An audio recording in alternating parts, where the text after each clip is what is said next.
¿Listo? Buenas tardes a todos, bienvenidos a una nueva charla del capítulo de futuros cirujanos de la Sociedad Colombiana de Cirugía. El día de hoy tenemos un invitado muy especial, el doctor Daniel Gómez. Nos va a contar un poco de su amplia experiencia en cirugía bariátrica, exactamente en complicaciones de cirugía bariátrica.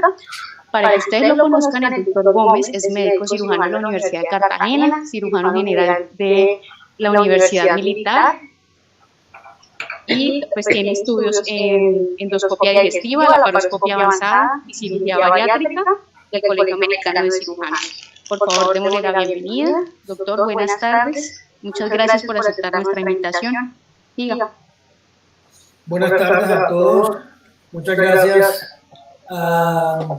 primero que todo a la Sociedad Colombiana de Cirugía por invitarme a compartir un poco con ustedes algo sobre algunos conceptos sobre la cirugía bariátrica y más específicamente sobre complicaciones de cirugía bariátrica. Muchas gracias a los jóvenes futuros cirujanos que hacen parte también de este capítulo nuevo de la Sociedad Colombiana de Cirugía. Espero que esta charla sea lo menos densa posible para que el mensaje sea compartido masivamente y llegue a todas las personas que nos estén escuchando, sean o no en estos momentos ya cirujanos generales o subespecialistas formados, sean o no cirujanos bariátricos. La idea es que todos tengamos unos conceptos muy claros respecto a lo que vamos a hablar. Sí.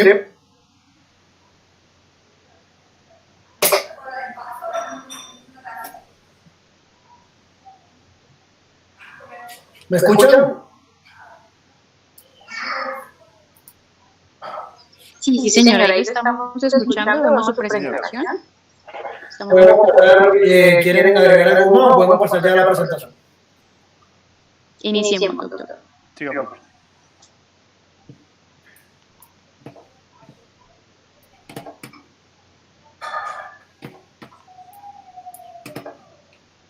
Muy bien. En el día de hoy vamos a hablar un poco sobre complicaciones de cirugía bariátrica. No tengo conflictos de interés por reportar aún. Esta charla va a ser completamente asimétrica. Vamos a empezar por el final. Ahí va el primer mensaje. No siempre el final de un capítulo necesariamente el final de la historia. Este es el principio, muchas veces. Y por eso las complicaciones de cirugía bariátrica y las complicaciones de cirugía en general son el principio de un aprendizaje para los siguientes casos que vamos a tener, los muchos casos que vamos a tener. Entonces, empezamos por el final. Como dije, las conclusiones de esta charla básicamente son 4. La cirugía bariátrica es una cirugía segura. Obviamente deben cumplirse unos parámetros específicos para que esto sea así. La estadística general indica que las complicaciones de cirugía bariátrica son del orden del 3%. Más o menos unas 3 personas por cada 100 cirugías practicadas por expertos, y en centros acreditados van a tener una complicación que básicamente es sangrado o infección. Todas complicaciones perfectamente manejables y con unos resultados normalmente favorables para los pacientes. La cirugía bariátrica en general salva vidas. La tercera conclusión es: si no logro que esta charla sea comprendida por estudiantes, internos y residentes, pues habré fracasado y de paso les habré hecho perder el tiempo, jóvenes. Y para concluir, mi conclusión es, para la redundancia, todo estudiante en cualquier fase de su formación debe rotar por nutrición clínica y cirugía bariátrica. Esta es una superespecialidad de la cirugía emergente.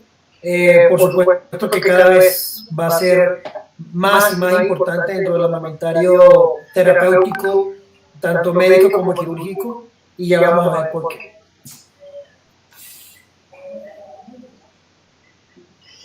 En el año de 1995, el doctor Walter Powys, quien está en moda de ser nominado y ojalá ganarse un premio Nobel de Medicina, dijo algo muy sabio. Entonces enunció la siguiente frase, que hoy en día básicamente es casi que paradigmática para todos los cirujanos bariátricos de mucha experiencia y los que somos contemporáneos. Entonces, ¿quién lo habría pensado? Una operación ha probado ser la mejor terapia o la más efectiva terapia para el control o la resolución de la diabetes. Eso lo dijo en 1995, haciendo estudios preliminares con respecto a la evolución de los pacientes después de que se les practicara un bypass gástrico. Más o menos unos 17 años después, esa premisa que dijo el doctor Walter Powrie en el año 95 vino a ser comprobada por un estudio que hoy en día sabemos que es el artículo de la literatura médica más consultado en los últimos 40 años. Se trata del estudio del Stampede Trial desarrollado en la Clínica Ohio por el doctor Philip Schauer en el año 1912, en el 2012. El doctor Philip Schauer básicamente mostró unos resultados preliminares de una serie de pacientes que tuvieron un seguimiento de unos 134 pacientes que tuvieron un seguimiento, y el resultado final que buscaba este estudio básicamente era mirar una comparación entre dos tipos de cirugía y la mejor terapia médica posible, y mirar si se lograba un resultado final de una hemoglobina glicosilada por debajo de 6. Ese estudio del Stampede Trial tuvo su primera publicación en el New England Journal of Medicine en el año 2012. Y para el año 2017, 5 años después de seguimiento de estos 134 pacientes, se vio que la manga gástrica, comparada con terapia médica, la mejor terapia médica posible, era efectiva 23% de veces más que la terapia médica, que reportó un logro de la hemoglobina glicosilada por debajo de 6, solamente en un 5%. Y cuando se comparó con el bypass gástrico, mostró que el bypass gástrico era 29% más efectivo en lograr esta meta de una hemoglobina glicosilada por debajo de 6 en comparación con la terapia médica, que solamente lo logró del 5% de los pacientes. Esto es un gran interrogante en la literatura médica en general, y es básicamente la siguiente: ¿será la cirugía la cura para la diabetes? Bien, al parecer el doctor Powrie tenía razón en el año 95 y vino a ser comprobado por el Stampede Trial del doctor Philip Schauer en el año 2017. Y día a día se acumula más y más literatura en favor de todos los beneficios que tiene la cirugía bariátrica. A su izquierda, como podrán ver, un estudio del Journal of the American Heart Association, que salió más o menos hace 8 días, mostró los potenciales efectos de la cirugía bariátrica sobre la disminución de la incidencia de la falla cardíaca y la fibrilación auricular en los pacientes con diabetes tipo 2. A la derecha, también de hace, no sé, un par de días, miramos la reducción, el estudio que fue publicado en el Surgical Clinical of North America, reducción del riesgo cardiovascular en general después de la cirugía bariátrica. Este estudio, a la izquierda, publicado en Nature en agosto del año 2020, nos mostró disminución de la enfermedad, de mejoría de la falla renal crónica terminal en pacientes con diabetes tipo 2, en pacientes operados de cirugía bariátrica. Y a la derecha vemos otro estudio muy grande, donde también se mostró que la intervención médica versus la cirugía mostró una remisión de la enfermedad renal de más o menos 82%, comparado con la terapia médica en un 48%. Básicamente, compararon la terapia médica versus el bypass gástrico, Y se demostró que la microalbuminuria en los pacientes post-bariátricos era claramente mejor en su evolución en el tiempo con respecto a la terapia médica. Algo no menos importante es el riesgo de cáncer y obesidad. En el año 2020 pasó de ser el tabaquismo el número uno como relación de causalidad directa entre cáncer y un factor de riesgo prevenible, el tabaquismo, y pasó en un segundo lugar y pasó en primer lugar la obesidad como la principal causa prevenible de cáncer en la población general. A su izquierda un estudio que publicó hace más o menos 3 semanas en New England Journal of Medicine, donde ya tenemos más o menos claro cuál es la fisiopatología por la cual se pierde o más bien se altera la respuesta inmune de los pacientes obesos respecto a las células tumorales. Al parecer se altera la respuesta celular, permitiendo que haya un crecimiento, hay una alteración de nuestro sistema inmune con respecto de la respuesta del sistema inmune a la presencia de células tumorales, permitiendo su proliferación, haciendo que las personas obesas tengan más o menos un mayor riesgo para padecer cáncer, más que la población en general, respecto a más o menos 13 tipos de cáncer. A la derecha hay otro estudio, también publicado recientemente, donde se observó que los pacientes post-bariátricos tienen una reducción, las mujeres post-bariátricas tienen una reducción de más o menos el 50% de su riesgo de cáncer de mama después de la cirugía bariátrica, pero además, si la desarrollan, normalmente el curso de la enfermedad un poco mejora.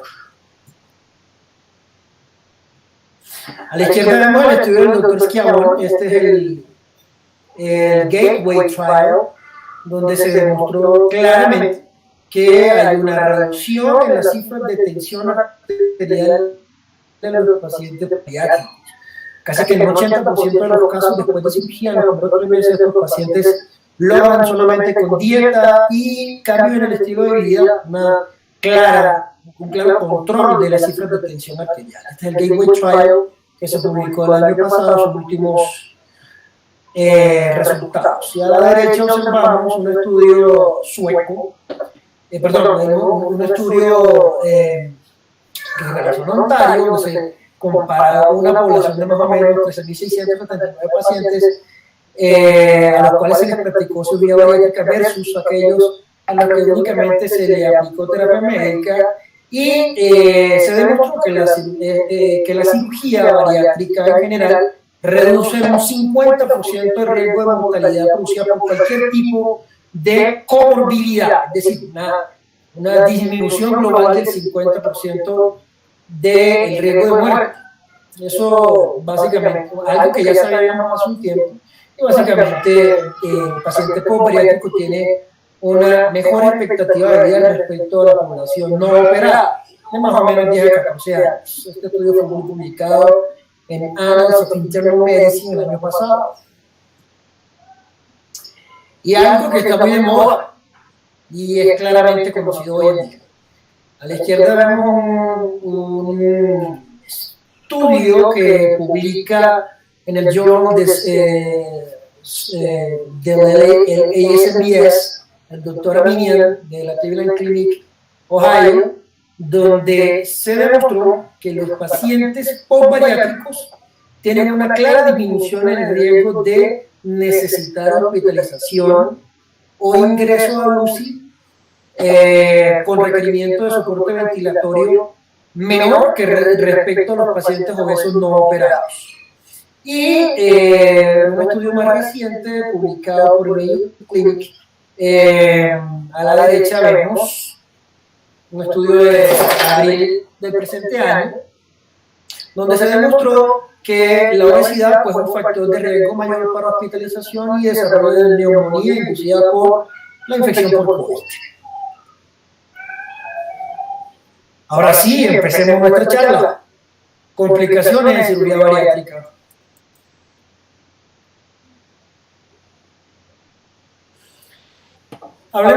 Nos vamos a enfocar básicamente en los 3 procedimientos más comúnmente realizados para el manejo de la obesidad a través de la cirugía bariátrica, que son en su orden el sleeve gástrico o manga gástrica, que corresponde más o menos al 60% de todas las cirugías bariátricas que se practican alrededor del mundo, el bypass gástrico que se practica más o menos alrededor de un 25-28% de la población. Entonces, complicaciones del bypass gástrico. En primer lugar, las fugas, más o menos son del orden del 1 al 2%, hay algunos estudios que hablan de que hasta el 5.6%. En segundo lugar, la obstrucción postoperatoria, que corresponde a una complicación del orden del 3 al 8%. Estenosis del 1 al 15%, más frecuentemente se relaciona con las series de casos donde se utiliza la técnica de sutura circular, úlceras marginales del 2 al 13%, las fístulas gastrogástricas, el TEP, del menos de 1%, complicaciones transoperatorias que son más o menos del 2%. Estas son más frecuentemente reportadas en hospitales universitarios en el contexto de la formación de fellows en cirugía mínimamente invasiva y cirugía bariátrica, y complicaciones en la vida que son más o menos del orden del 10 al 15%. El bypass gástrico, las fugas se pueden categorizar como fugas tempranas o fugas tardías. Las fugas tempranas se relacionan más frecuentemente con obstrucción postoperatoria temprana, por presencia de coágulos en los sitios de transición, unión gastroyeyunal o la unión yeyuno-yeyunal, estenosis también por problemas técnicos, básicamente en el contexto de formación universitaria, es donde más se reportan estenosis de las anastomosis cuando son practicadas por personas en entrenamiento. Y otra de las complicaciones tempranas es la hemorragia. Normalmente suele suceder en las primeras 12 a 18 horas, son bastante raras. Después de las primeras 24 horas, las complicaciones tipo hemorrágicas. Las complicaciones tardías, la primera, por supuesto, es la úlcera marginal. La obstrucción intestinal, que se puede presentar hasta 5 años después. Colelitiasis, coledocolitiasis, algunas alteraciones nutricionales y falla en la pérdida de peso, lo cual lo señalo como entre paréntesis o en asterisco, porque en una enfermedad crónica como la obesidad no se puede considerar que la falla en la pérdida de peso sea una complicación como tal, porque es parte de la historia natural de una enfermedad crónica, la recidiva o reaparición de la ganancia del sobrepeso, pues es parte de la historia natural de la enfermedad. Entonces, ya dijimos, las fugas anastomóticas, ya dijimos que llegan del 0.1 hasta el 5.6% de las series que reportan más incidencia. Normalmente en el bypass gástrico son complicaciones insidiosas, porque muchas veces son microfiltraciones que no logran generar una respuesta inmune tal en el paciente que permita desarrollar un abdomen agudo, una falla multiorgánica por efecto de una sepsis derivada de estas fugas. Debemos tener un alto índice de sospecha cuando tenemos un paciente que en su postoperatorio inmediato, estamos hablando de las primeras 12 hasta las 48 horas, persiste taquicárdico. Muchas veces incluso vamos a hacer marcadores de restantes de fase aguda que no vamos a encontrar presentes muchas veces. A veces vamos a encontrar pacientes que están con una microfiltración que no se logró ver ni en los test de fuga intraoperatorios, ni en los test de fuga radiológicos postoperatorios, y simplemente lo único que tenemos es taquicardia. Entonces, jóvenes, primer mensaje: cuando tengamos un paciente bariátrico taquicárdico, en ausencia de cualquier signo clínico de otra cosa, siempre debe haber un alto índice de sospecha de que pueda haber una fuga. Entonces, esta es la principal complicación temprana. Por supuesto que cuando hacemos anastomosis siempre va a haber un riesgo de fuga, y de hecho todas las anastomosis filtran. Es importante identificar el sitio exacto de la fuga para poder definir cuál es su manejo. digamos, mi grupo en estos momentos, hace más o menos unos 3 o 4 años, abandonó la práctica de test de fuga transoperatorio, y lo que ha demostrado la observación de nuestro grupo es que básicamente, y está en consonancia con la literatura disponible hoy en día, es que los test de fuga transoperatorios de cirugía bariátrica no descartan 100% la presencia de una fuga anastomótica. Es decir, los test de fuga no son garantías para ningún cirujano. Se hacen en algunos grupos de manera estandarizada, de forma rutinaria, pero muchas veces estos pacientes pueden tener filtraciones que no se ven en el simple test de fuga, bien sea que se haga con un azul de metileno, con aire o con cualquier método que se utilice.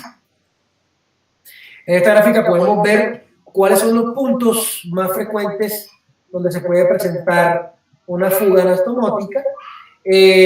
Básicamente, más de la mitad de estas fugas se presentan en la unión gastroyeyunal.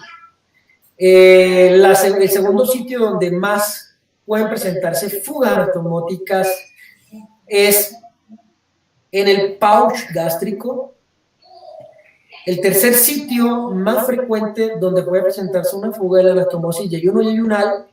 Y por último, en el remanente gástrico, que es el más raro. Es el más raro, pero también puede pasar. Entonces, sabiendo este orden de incidencia, en ese mismo orden vamos a buscar los posibles sitios de filtración en el caso de que lo estemos sospechando. El manejo de las fugas anastomóticas hoy por hoy, mientras el contexto clínico lo permita, va a ser endoscópico. ¿Por qué digo que el contexto clínico? Normalmente este tipo de fugas son fugas localizadas, que se localizan, están, normalmente se coleccionan alrededor del sitio donde se produce la filtración. Ya dijimos que el sitio de mayor incidencia es la unión gastroyeyunal. Entonces, cuando hacemos estudios radiológicos, normalmente lo vamos a encontrar localizado a esta altura. Dependiendo de cuál sea el tamaño de la colección, el primer punto que debemos asegurar es evacuar el sitio de colección o controlar el sitio de la colección, idealmente de manera mínimamente invasiva. Esto puede hacerse bien sea guiado por imágenes o también guiado por un abordaje endoscópico propiamente dicho. Incluso por endosonografía podemos llegar a localizar el sitio de la colección, funcionar, extraer y dejar una derivación interna, por ejemplo con la colocación de pigtails. Una vez tenemos controlada el principio del manejo de esta complicación, es controlar la filtración y después pasar a manejar las posibles causas de la misma filtración. Entonces, las estrategias que se pueden utilizar es colocación de stents metálicos recubiertos, previo retiro de cuerpos extraños, previo desbridamiento del área de la dehiscencia donde se presentó la filtración. Algunos de estos stents pueden tener un cierto grado de migración en algunos pacientes, dependiendo del stent que se utilice. Normalmente del orden del 12 hasta el 18% de las migraciones. El tiempo óptimo de retiro de este tipo de stent, más o menos de 4 a 6 semanas. Yo nunca recomiendo que se haga por encima de las 8 semanas, porque su retiro después se puede convertir en una verdadera complicación. La tasa de resolución utilizando el abordaje endoscópico mediante el uso de stent es más o menos del 87 hasta el 92%. El manejo quirúrgico rara vez es necesario. Digamos que si no disponemos en el momento del acto operatorio del abordaje endoscópico, bien sea porque no disponemos de unidad de gastro o porque el cirujano bariátrico encargado del asunto no maneja este tipo de herramientas, pues definitivamente el manejo será quirúrgico. Y el principio básicamente es el mismo: identificar el sitio de la filtración, colocar un buen sistema de drenaje y esperar lo mejor para este paciente mediante un drenaje efectivo. El manejo conservador normalmente siempre se utiliza. Yo no soy amigo del soporte nutricional precoz.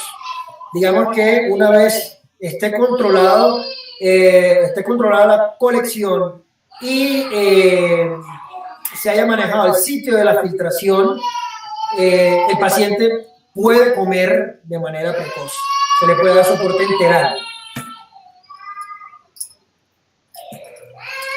Es importante para el manejo de este tipo de filtraciones descartar que haya obstrucciones distales. ¿Por qué razón? Porque todo sistema de alta presión en el tracto digestivo va a producir un aumento, o va a producir una transmisión de esta presión en forma retrógrada. Y eso va a hacer que, por supuesto, aumente la tensión sobre las líneas de sutura y se presente la fuga. Ya les dije que cuando hacemos manejos endoscópicos podemos hacerlo de forma híbrida, colocando una derivación interna con un catéter de pigtail que se comunique con la luz del aparato digestivo, del tubo digestivo, y con la luz de la conexión. Es importante que sepamos que podemos utilizar otro tipo de estrategias endoscópicas, que son muchas, hoy en día disponemos de muchas. No hay estudios que soporten, hoy en día, digamos, no hay ningún RCT que compare la ventaja de unos sobre otros.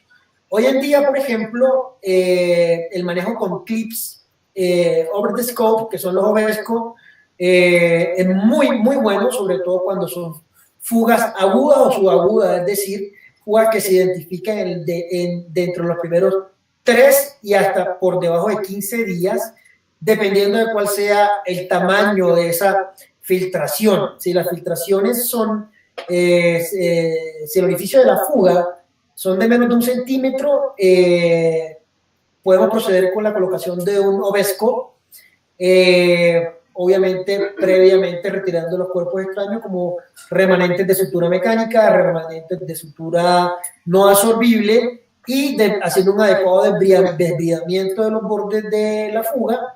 Colocamos, si el diámetro de la fuga es menos de 1 centímetro, podemos colocar un clip tipo Ovesco.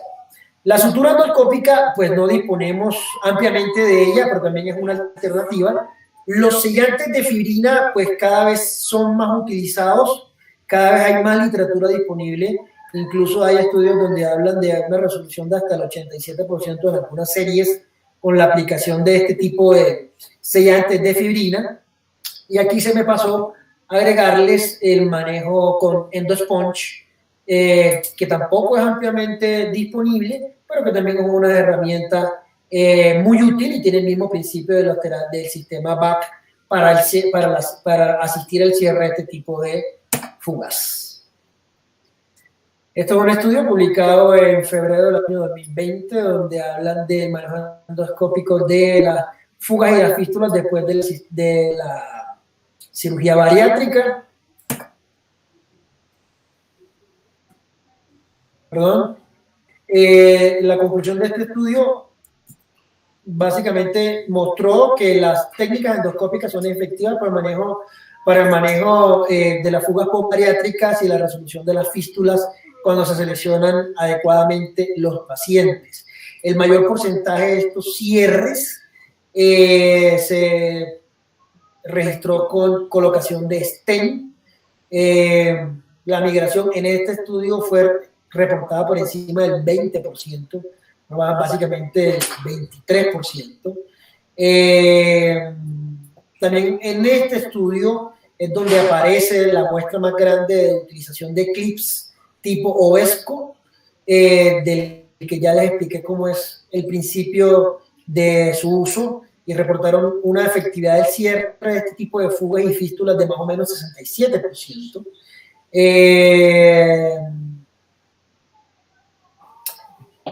Del 67 incluso hasta el 69%. En este mismo estudio, que es el más reciente, el más grande que hay, donde se compararon las diferentes técnicas, utilizaron en 10 casos sellantes de fibrina y reportaron de un 92% hasta un 100% de éxito de cierre de fístulas. Complicaciones con el uso de sellantes de fibrina no se reportaron mucho, más o menos 12.5%. Mensaje para los cirujanos en formación o todo cirujano que no sea cirujano bariátrico. Cuando tengamos una fuga, una anastomosis, dependiendo de cuál sea el contexto clínico, normalmente cuando son fugas pequeñas, el paciente no evoluciona hacia un abdomen agudo, casi que nunca evoluciona a una sepsis de origen abdominal. Pero cuando se presenta un paciente de estas características, es decir, un paciente bariátrico en los primeros 3 a 8 días, con un síntoma, una sepsis severa de origen abdominal, como sin falla multiorgánica y con abdomen agudo, normalmente ese tipo de peritonitis severa está dada por la fuga de la hierro, normalmente. Y ese es el paciente que necesita un manejo quirúrgico urgente. Los demás pacientes no necesitan un manejo quirúrgico urgente. Básicamente, los demás pacientes, que son más del 50%, tienen fugas pequeñas de la unión gastrointestinal. Esos pacientes lo que necesitan es manejo de soporte. Necesitamos identificar el sitio de la fuga mediante estudio de imágenes, posteriormente drenar la colección, dar manejo antibiótico y proceder a escoger la mejor opción endoscópica para el manejo de esas fugas. La fuga del estómago remanente es rara, yo solamente he visto una, he hecho una sola gastrectomía total del estómago remanente. En estos pacientes el manejo es 100% quirúrgico emergente y básicamente el manejo consiste en control del foco de infección y en realizar una gastrectomía total. Si no se es experto en el manejo mínimamente invasivo, pues por supuesto que la cirugía abierta es la mejor opción. Y básicamente hay que hacer una gastrectomía remanente y controlar el foco de infección. En este caso, pues, muy probablemente estos pacientes van a necesitar terapia vaca. La obstrucción temprana. La obstrucción temprana, hablamos de obstrucciones que se presentan en el día 1 a 2 postoperatorio. Y normalmente son por estenosis de la yeyuno y anastomosis. La razón de este tipo de obstrucción temprana siempre va a ser un problema técnico. Mensaje para los cirujanos de formación. Casi que siempre tenemos una tendencia natural los cirujanos a entrar en negación. Nunca aceptamos que podemos tener una complicación. Y cuando tenemos una obstrucción temprana, un bypass gástrico, lo primero que tenemos que pensar es que hay una construcción defectuosa, una mala técnica para la construcción de la y que este es muy probablemente el sitio de obstrucción. Otra causa de obstrucción precoz son los sangrados en esta localización que provocan coágulos que obstruyen la luz del intestino y simplemente con la evacuación del coágulo la obstrucción va a ser superada.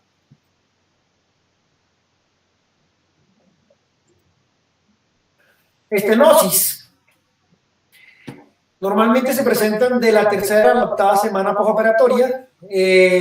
Inicialmente el paciente presenta una adecuada tolerancia de la dieta líquida, que son las primeras 2 a 4 semanas, y hay una regresión en la tolerancia evolucionando a intolerancia de los líquidos.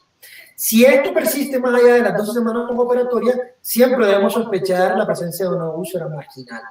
Es decir, estos pacientes no deberían presentar vómitos ni intolerancia a los líquidos más de 3 veces. Y deberían superar esto con única y exclusivamente manejo médico. Es decir, continuar con dieta líquida y con dosis plenas de IBP. La estenosis más frecuente es de la gastroenterostomosis. Normalmente la etiología son las úlceras maquinales, las fugas anastomóticas subclínicas que van a producir estrechez de la luz de la gastroenterostomosis. Muchas veces tiene que ver con la elección técnica de sutura circular. Son las suturas, la confección de la unión gastrointestinal con suturas circulares son las que más frecuentemente se obstruyen. El diagnóstico, pues obviamente la clínica del paciente y pues por supuesto una caracterización endoscópica de la estenosis como tal. El tratamiento de esta complicación, como muestra la imagen, básicamente son balones de dilatación. Normalmente las dilataciones se pueden hacer a partir de la 4ª semana postoperatoria. no hay que tener miedo de dilatar a estos pacientes después del mes, antes del mes sí. Y de hecho, antes del mes jamás se dilatan. Normalmente después de 3 sesiones de dilatación en un intervalo de cada 8 días, después de la segunda dilatación, la resolución sintomática del paciente es casi que de un 90%. Hay que tratar de evitar dilatar al paciente más allá de los 2 centímetros. Cuando dilatamos más de 2 centímetros, el riesgo de que haya reganancia de peso en este tipo de pacientes con bypass gástrico es alto. Otra opción es la colocación de stent.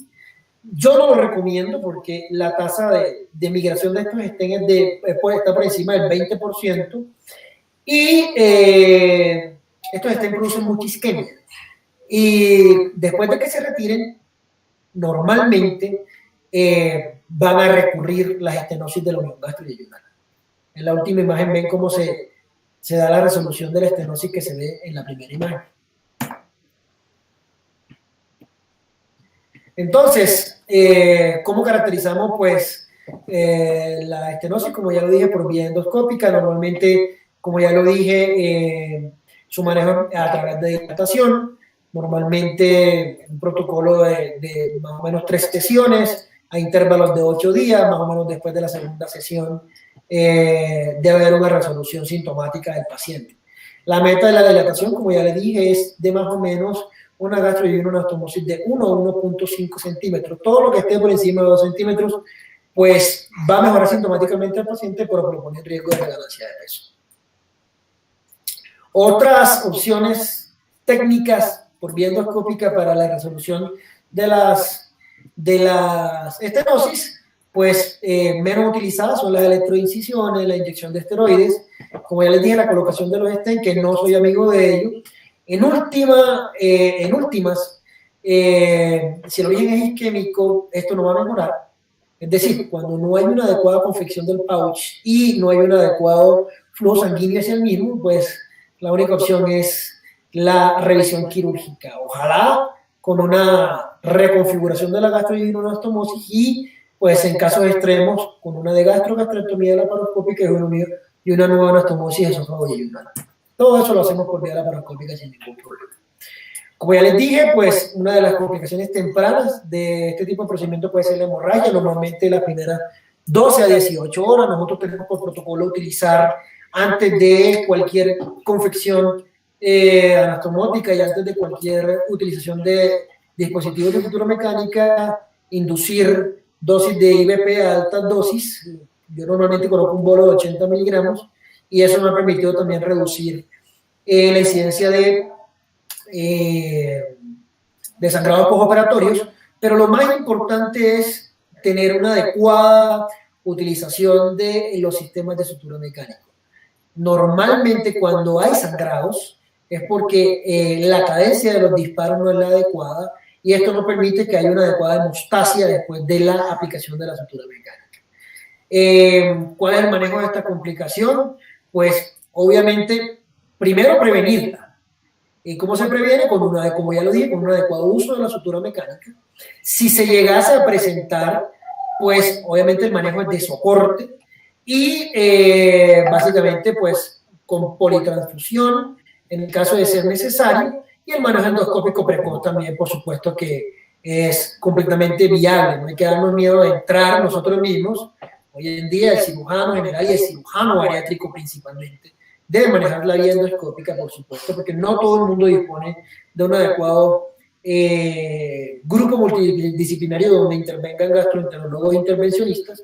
Y en estos casos, pues particularmente yo lo que hago es entrar y aplicar todas las técnicas disponibles para el control endoscópico de los sangrados, inicialmente con inyección de vasoconstrictores y posteriormente, pues, si es necesario, con aplicación de clips. Un detalle técnico importante para los que realizamos bypass gástrico es que normalmente la anastomosis que más sangra es la gastroyeyuno, pero la que es más fácilmente controlable por vía endoscópica es la misma, lo cual quiere decir que cuando estemos haciendo o confeccionando la yejuno-yejunoanastomosis, estemos haciendo cirugía bariátrica. Para los cirujanos generales va este mensaje: Estas anastomosis yuyunales, siempre antes de hacer su cierre completo, en el caso de que utilicemos técnicas híbridas con sutura mecánica y cierre manual, antes de hacer el cierre manual del aspecto anterior de la anastomosis, siempre verificar que no hayan sangrado sus mucosos. ¿Por qué? Porque por vía endoscópica es más difícil hacer el control de este tipo de sangrados. Cuando los sangrados son de las líneas de sutura, del pouch, del remanente gástrico, normalmente, que es donde más sangra, el manejo normalmente es mediante una revisión quirúrgica. La incidencia global de este tipo de complicaciones es más o menos del 1.7%, es muy baja. La úlcera marginal. La úlcera marginal hay que tener un alto nivel de sospecha de su presencia. Tiene una incidencia general del 1 al 16%.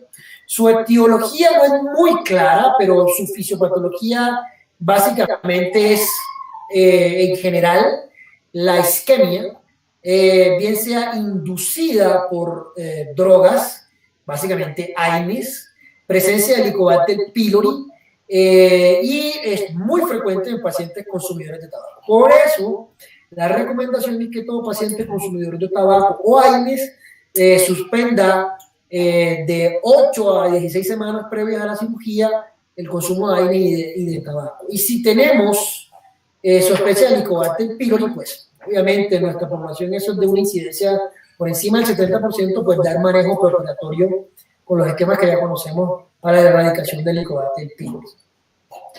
Es muy raro que se presenten hoy en día úlcera marginal cuya relación de causalidad directa sean los cuerpos extraños. Ya no hacemos anastomosis gastroyuyunales, por ejemplo, con sutura no absorbible.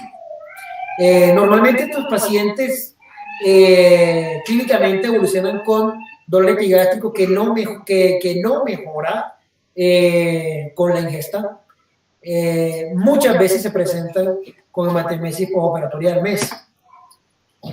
Como ya les dije, pues la teoría multifactorial, el tratamiento básicamente es eliminar los factores de riesgo, AINES, consumo de tabaco.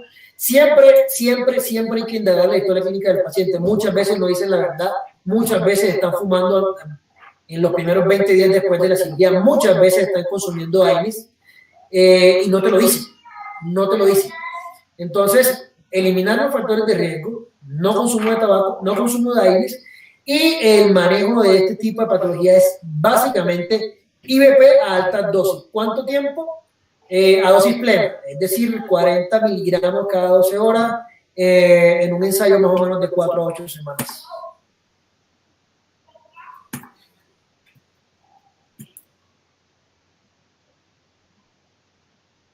La úlcera marginal complicada con estenosis pues es particularmente difícil de manejar.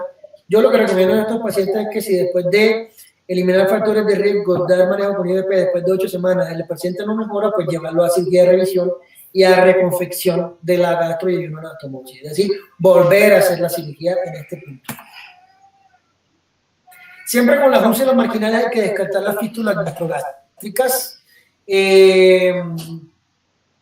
Y el manejo, cuando hay estenosis o cuando hay fístula gastrogástrica, es 100% quirúrgico. La obstrucción intestinal, pues la obstrucción intestinal temprana es muy rara, se presenta en las primeras 2 semanas postoperatorias. Normalmente es producto de un error técnico, no hay que buscar la fiebre en las sábanas, el problema es nuestro, el problema es de técnica quirúrgica. La obstrucción tardía está más frecuentemente relacionada con hernias internas. La más frecuente de estas hernias es la hernia del espacio de Petersen, la menos frecuente es la del espacio de Brolin. Ya más adelante vamos a hablar de eso. Como ya les dije, las causas son básicamente problemas técnicos en la confección de la Y o digamos que relativamente en los grupos donde no se hace cierre de los mesos. ¿Por qué digo relativamente? Porque es que para los que tenemos ya bastante experiencia en cirugía bariátrica, cuando hacemos cirugías de revisión, casi que el mayor porcentaje de los pacientes, cuando los revisamos, tienen los defectos abiertos, incluso cuando los hemos cerrado. Entonces, el mensaje es que todos los defectos En cualquier tipo de cirugía gastrointestinal, todos los defectos mesentéricos deben cerrarse, pero no esperemos que estos pacientes no puedan tener, a pesar del cierre de estos defectos, eventualmente una obstrucción intestinal por efecto de una hernia interna, porque esos defectos al perder peso se pueden abrir. En el caso de que debemos tener una alta sospecha de la presencia de esta complicación y el manejo debe ser agresivo para evitar que se presente isquemia crítica y que estos pacientes pues evolucionen de mala manera. Aquí nos señalé que una causa de obstrucción puede ser también la presencia de las hernias de los puertos de la laparoscopia. Son muy raros, pero pueden suceder. Las hernias internas tienen una incidencia más o menos del 3 al 16%, y como ya les dije, pues son más por efecto de la presencia de los defectos en el mesenterio. Siempre hay que tener un alto nivel de sospecha a esos pacientes que tienen dolores postprandiales, dolores localizados en los flancos del abdomen izquierdo. Siempre sospechar este tipo de complicación. La intussuscepción como causa de obstrucción intestinal es bastante rara, una incidencia más o menos del 0.1%. Su presentación es como una pérdida de peso significativa, dolor abdominal postprandial, y normalmente pues su etiología es presencia de cuerpos extraños en la yelina y anastomosis que se comportan como un intussuscepto, y básicamente su manejo es quirúrgico y básicamente es la reconfiguración o reconfección de la yema. Las complicaciones de la manga gástrica. Hace un tiempo este tipo de complicaciones eran mucho más frecuentes porque era una cirugía que técnicamente no había madurado, y cuando hablaba hace un tiempo, hace más o menos unos 10 a 15 años, la gente no entendía o no conocía muy bien la fisiopatología de la complicación más frecuente y más letal, que era la fuga, que se presenta hoy en día, afortunadamente ya teniendo un conocimiento técnico de la elaboración de este tipo de cirugía mejor, y su incidencia actual es del 1 al 3%, que es bastante baja. La estenosis también hoy en día se conoce muy bien cuáles son los detalles técnicos que debemos tener en cuenta para evitar ese tipo de complicación. El sangrado de la línea de sutura es muy raro. Todavía hay mucha gente que desafortunadamente cree que ese sangrado se previene con la aplicación de sutura manual encima del grapeo. Un adecuado grapeo, un adecuado uso de las herramientas va a permitir que esta complicación sea de una incidencia así de baja del 1%. Las fugas en el sleeve gástrico, en la manga gástrica, se pueden considerar también tempranas y tardías. Hay una clasificación que es la clasificación de Campos y Galbao, que la clasifica en agudas, subagudas y crónicas, dependiendo de su tiempo de evolución. Eso es de 1 a 8 semanas, de 1 a 8 días, de 8 días a 3 semanas, y todo lo que esté por encima de 3 semanas se considera crónico. Una complicación, esto se considera una de las complicaciones tempranas. La estenosis también es una complicación temprana, la hemorragia es una complicación temprana. Dentro de las complicaciones tardías se puede presentar, en el caso de la manga gástrica, pues el reflujo gastroesofágico y una baja muy incidencia de esófago por efecto del reflujo secundario de la manga. Como les dije, pues la complicación más temida y hoy en día de una incidencia muy baja es la fuga. Su sensación es variable, puede ser insidiosa o puede ser de una evolución rápida y catastrófica. Siempre hay que tener un alto índice de sospecha cuando la tenemos, hacer los estudios pertinentes para caracterizar la fuga. Dependiendo de cuál sea su evolución, si es, yo utilizo mucho la clasificación de Campos y Galbao, dependiendo de si es aguda o aguda crónica, así mismo vamos a aplicar las diferentes estrategias de manejo. En el caso de las agudas, pues su principio de manejo básicamente es controlar la colección para evitar la infección, dar un adecuado soporte al paciente mediante el uso de antibiótico terapia una vez hayamos controlado la colección, idealmente con técnicas mínimamente invasivas, bien sea endoscópica o bien sea guiada por radiología. En el caso de las agudas y subagudas, el manejo básicamente va a ser dependiendo de su diámetro. Si son diámetros por debajo de 1 centímetro, una muy buena opción es los clips tipo OESCO o en su defecto colocación de stent parcialmente recubiertos. La fisiopatología de este tipo de fugas, como la que estoy señalando aquí en la imagen, la fuga en el ángulo de His, básicamente es un problema técnico que consiste en no respetar las incisuras angulares. Entonces, muchos cirujanos, cuando no tienen un conocimiento técnico adecuado, no tienen un conocimiento adecuado a la técnica, básicamente lo que hacen es que estrechan el paso en ese punto, en la incisura angulares, generando un sistema de alta presión que va a redundar en los bordes superiores de la línea de sutura, haciendo que se presente la fuga. En ese mismo sentido debe ser el manejo. Cuando se hace manejo endoscópico, siempre tiene que dejarse permeable el área de la estenosis. Si el área de la estenosis no se hace permeable, es decir, si el stent que coloquemos no flanquea la zona de estenosis, va a persistir el sistema de alta presión y esas fugas no van a cerrar. Ya hoy en día, como tenemos claramente el conocimiento de su fisiopatología, un claro conocimiento de las consideraciones técnicas para hacer una buena cirugía de este tipo, pues su incidencia es muy baja y cuando se presenta, pues normalmente su manejo es endoscópico y como les dije, lo que tenemos que hacer es controlar la conexión y por vía endoscópica flanquear el área de obstrucción.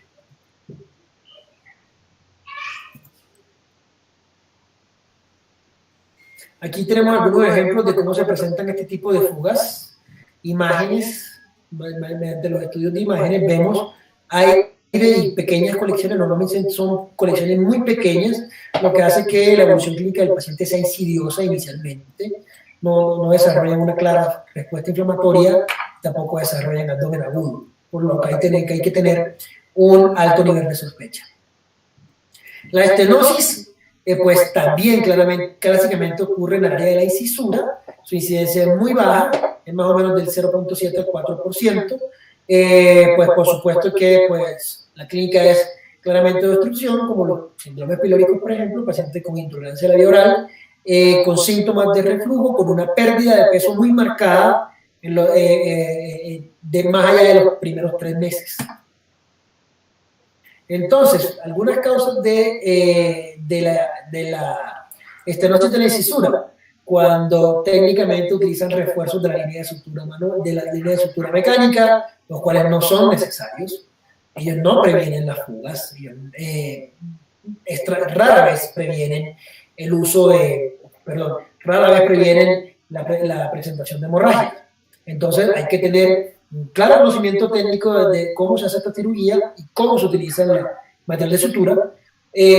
Normalmente también pueden presentarse cuando se utilizan bujías de bajo calibre, todo lo que esté por debajo de 30 French bajo calibre. Técnicamente hablando también las personas que se utilizan un material de sutura mecánica excesivamente paralelo a la bujía, haciendo que sean mucho más estrechos estos sistemas. Y cuando no se hace una sutura, no se confecciona una sutura mecánica completamente lineal, se pueden presentar cicatrización en forma de twist o lo que llamamos también reloj de arena. El sistema tubular o la gastrectomía tubular lo que hace es que se tuerce.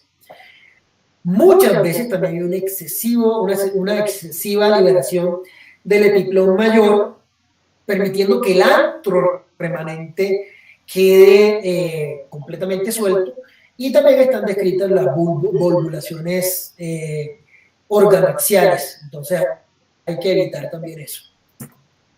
El diagnóstico pues, es con endoscopia digestiva y el manejo, pues hoy por hoy, el manejo más exitoso no es quirúrgico, es endoscópico y es básicamente con dilataciones más o menos de suficiente con 2 a 3 dilataciones por intervalos de 8 a 10 días. Estos pacientes mejoran su presentación sintomática, mejorando su ingesta y mejorando los síntomas. Cuando definitivamente rara vez un paciente de estos no responde al manejo con dilatación, y cuando esto pasa, pues definitivamente el manejo quirúrgico toca hacer cirugía de revisión y convertir este sistema de gastrectomía tubular básicamente en un bypass gástrico.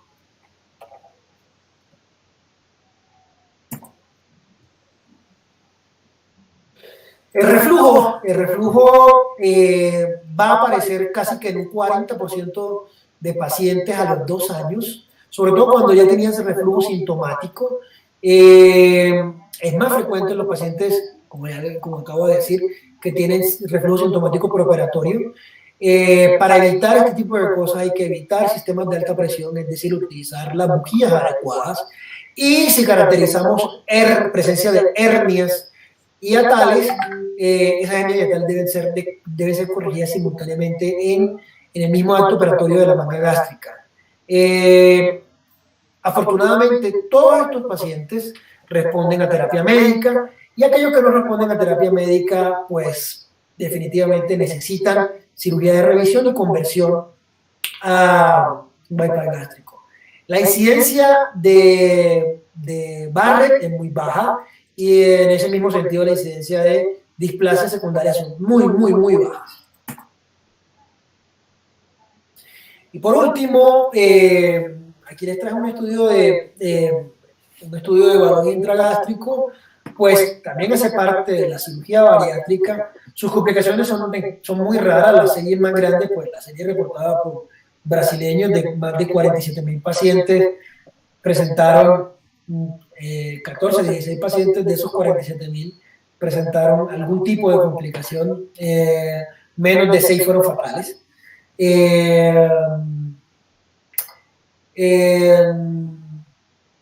Las complicaciones del balón intragástrico pues son muy pocas, son muy leves.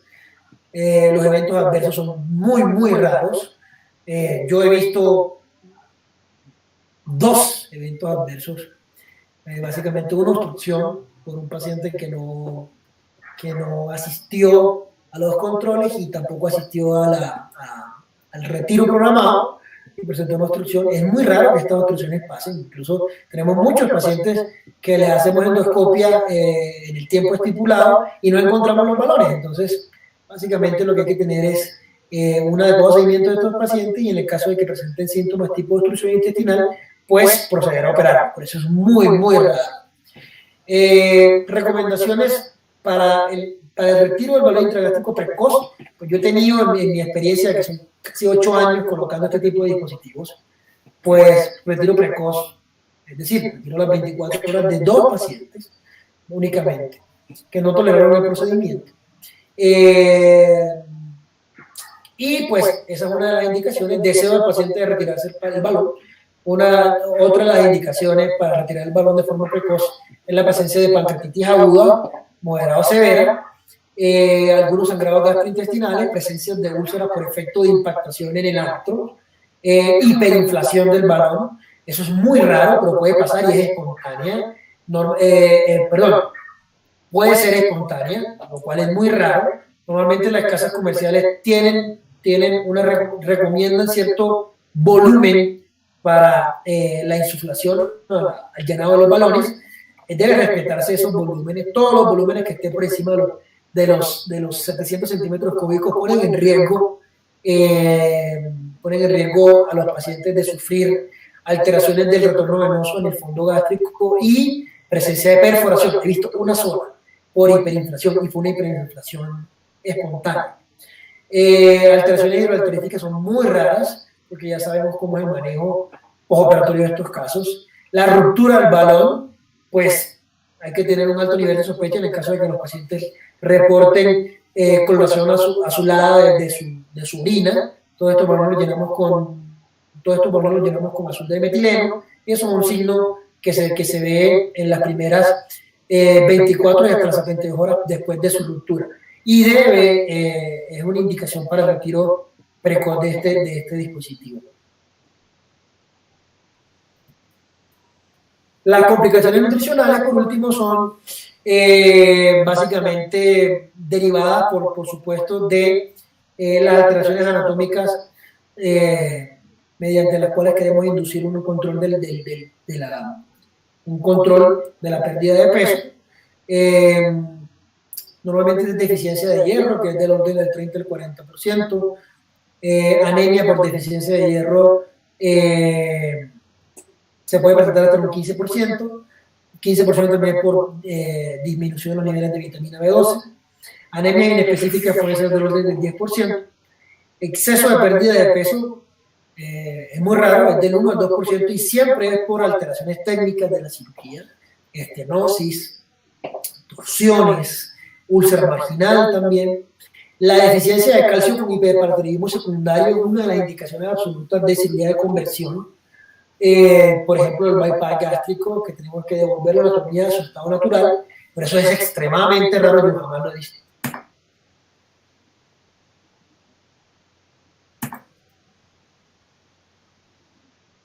Ya les dije al principio de la charla, no se puede considerar, la señalé aquí, pero no se puede considerar la falla de la pérdida de peso como una complicación, porque es parte de la historia natural de la enfermedad. Pero cuando sucede, lo primero que hay que descartar son alteraciones anatómicas, es decir, gastroinostomosis dilatada por encima de 2 centímetros, mangas gástricas dilatadas antes de 2 años, es decir, de que técnicamente fueron mal confeccionadas y que desde el principio no hubo una adecuada resección del 70 al 80% del estómago que se necesita para garantizar una adecuada pérdida de peso. Y por supuesto que siempre hay que sospechar presencias de fístulas gastrogástricas que están permitiendo que el paciente coma naturalmente utilizando su estómago nativo.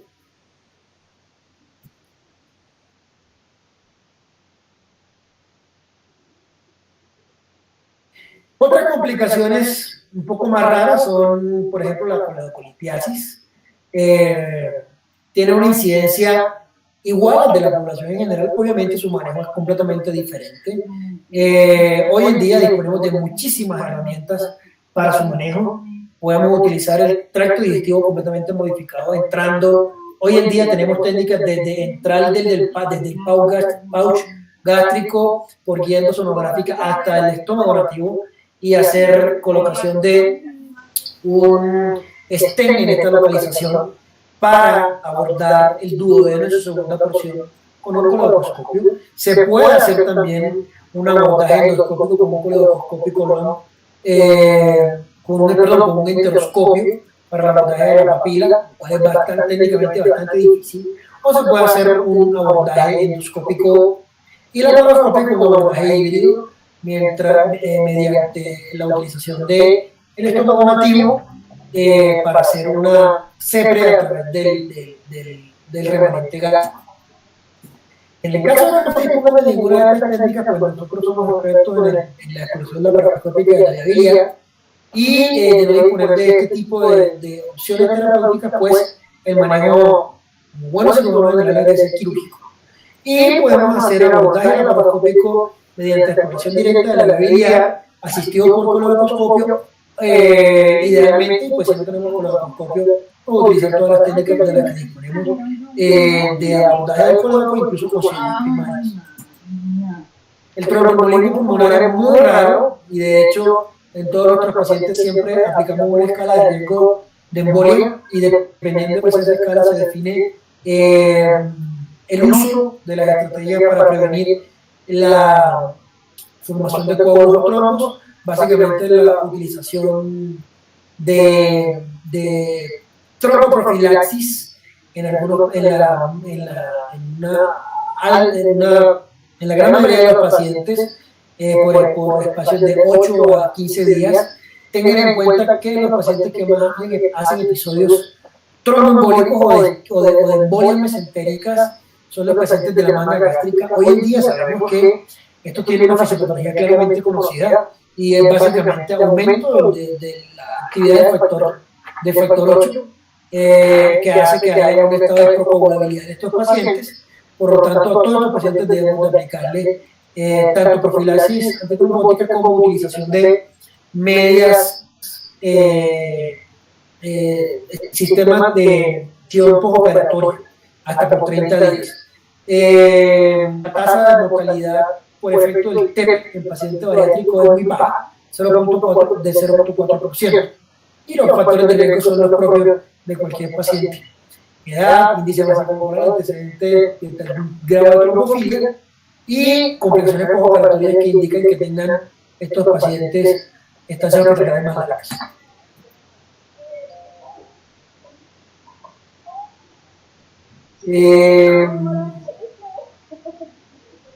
Si hemos finalizado nuestra charla, quiero hacer un pequeño homenaje a estos grandes de la cirugía general y de la cirugía bariátrica en particular, que nos dejaron del año 2020, el doctor Edward Mason, el doctor Nicolás Escopinal y el doctor Albert Schulman, nos dejaron del año 2020. Todos los que nos dedicamos a la cirugía bariátrica hoy en día estamos parados sobre los hombros de estos gigantes.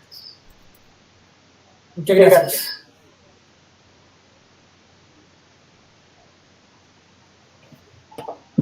Doctor Gómez, muchas gracias a usted. Aquí damos por finalizada esta otra charla del Comité Académico del capítulo de futuros cirujanos de la Sociedad Colombiana de Cirugía. Doctor, muchísimas gracias. Una charla muy provechosa. Qué gusto de verdad poder aprender de usted y de toda su experiencia. Y nada, los dejamos. Buenas noches para todos. Profe, a mí me gustaría darle también las gracias, verdad que excelente charla, muchas gracias por toda su generosidad y por inspirar a los futuros ciudadanos de este país y nada, muchas gracias por todo lo que nos dejamos. Muchas gracias. Muchas gracias por supuesto. Espero que nos volvamos a encontrar. Claro que sí. Doctor, qué pena, en el chat hay una pregunta. Sí. Dice, ¿cuáles son las nuevas perspectivas esperadas para la cirugía bariátrica o qué debemos esperar en el futuro?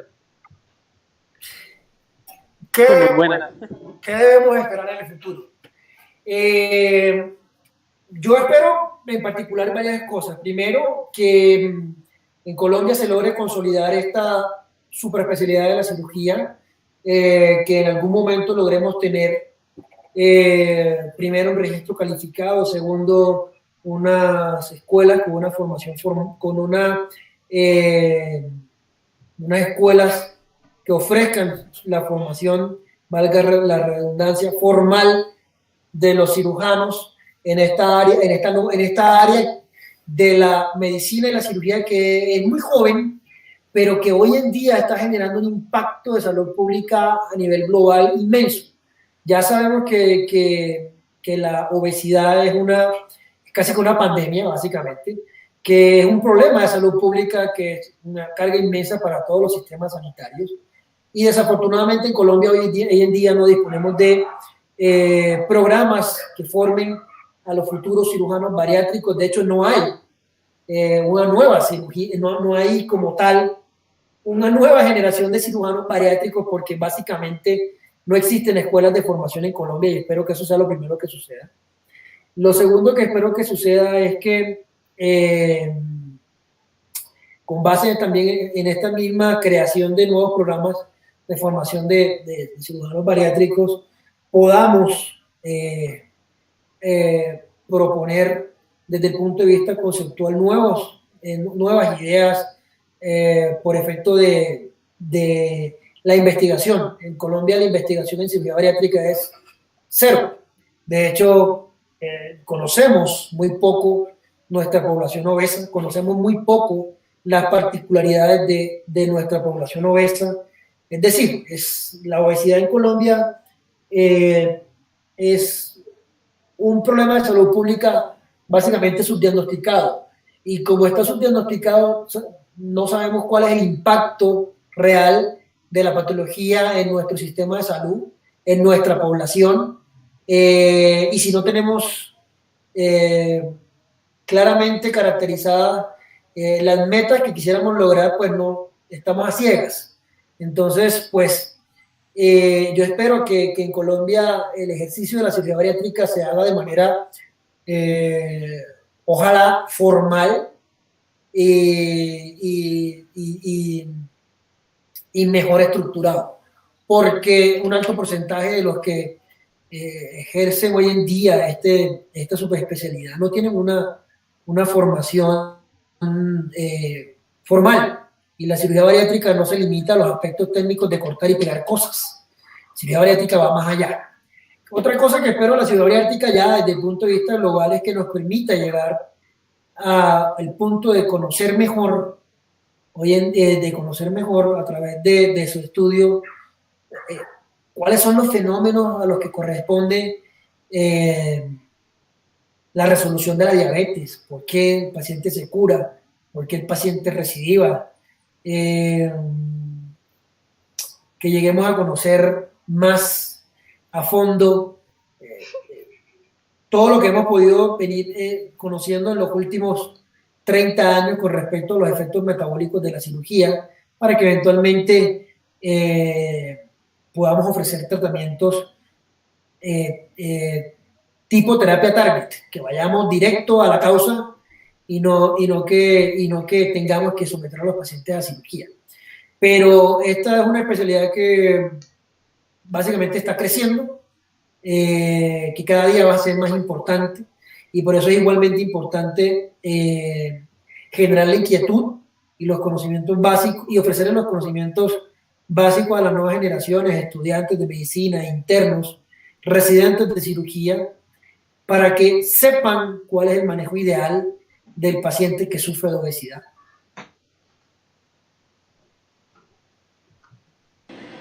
Excelente, profe, muchas gracias.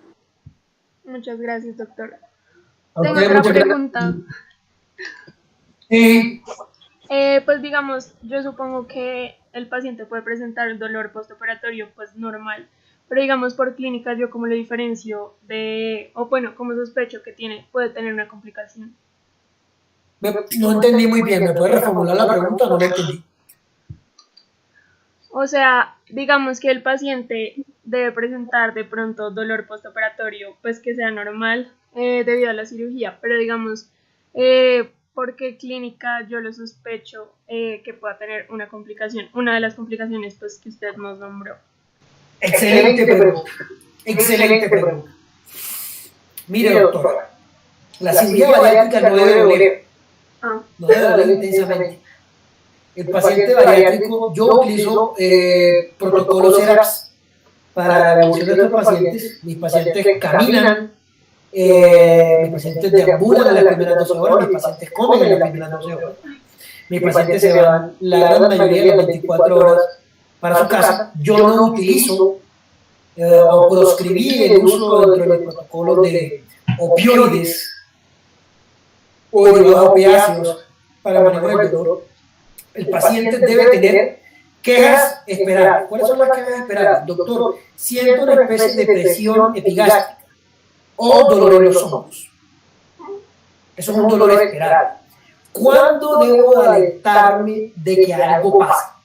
Un dolor abdominal que evoluciona en horas y que no se quita, y un paciente que en el postoperatorio y en las primeras 24 horas persiste taquicardia.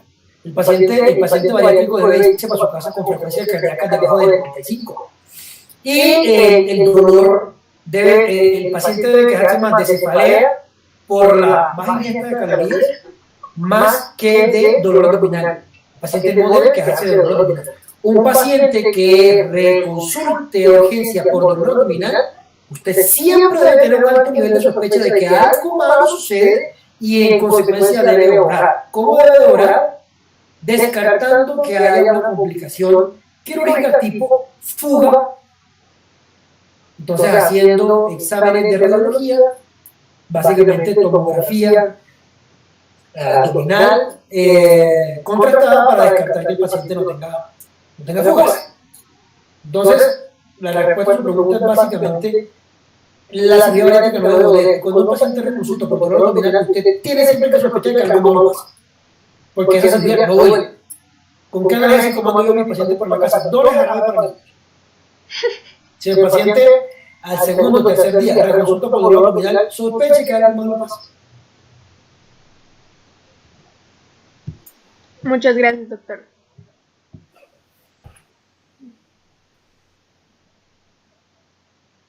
¿Tienen alguna otra pregunta?